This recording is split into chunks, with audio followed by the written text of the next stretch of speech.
तर नमस्कार गाववाल्यानं तुमचं स्वागत करतंय तुमचं लाडकं विनायक आजच्या नवीन मिनी व्लॉग मध्ये.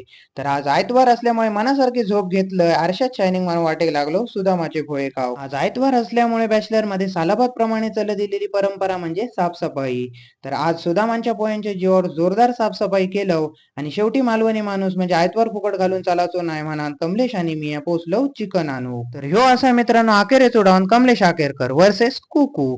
तर कुकू म्हणायला लागलो इतके हेमरा माका आणलंस तर आज उसाचा रस पिल्याशिवाय इथून जाऊचाच नाही. तर आल्याच तो उसाचा रस पिलो, चिकन घेऊन पोचलो रुमार. खाटकूट म्हटला तर सगळी तयारी आधीच केलेली असता. तर हातात गावलेले सगळे मसाले चवीनुसार घालून घेतले आणि चिकन ठेयला मॅरिनेट करू.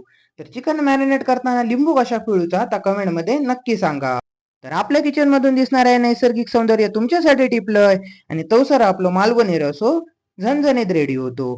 तर व्यवस्थित वयात असा आळा मारलंय आणि दिलं ताणून कारण संध्याकाळी जाऊचं होता आपणा खेळा. तर संध्याकाळ झाली तशी स्टम्प्स खांद्यावर मारले आणि वाट धरली मैदानाच्या दिशेन. तर हे आमचे परम मित्र तुषाराम मिरजुले आणि भूषण सावंत. तर यांच्यासोबत गजाली मारत मारत पोचलो आम्ही क्रीडांगणावर. जर एवढं वेळ थांबलेले असाल तर तुमच्या लाडक्या विनायकाची बॅटिंग नक्की बघून जाया. तर कळशीत कळशी असल्यामुळे बॅटर आपल्या बॉल व्यवस्थित येत होतो. तर मना तशी हवा केलंय आणि आपण येऊन पोहोचलो रुमाल. आज मॅच होती आरसीबी वर्सेस एम आय. तर तुमची फेवरेट टीम कमेंट मध्ये नक्की सांगा. असं होतं आपलं आजचा दिवस. धन्यवाद गाववाल्यानो.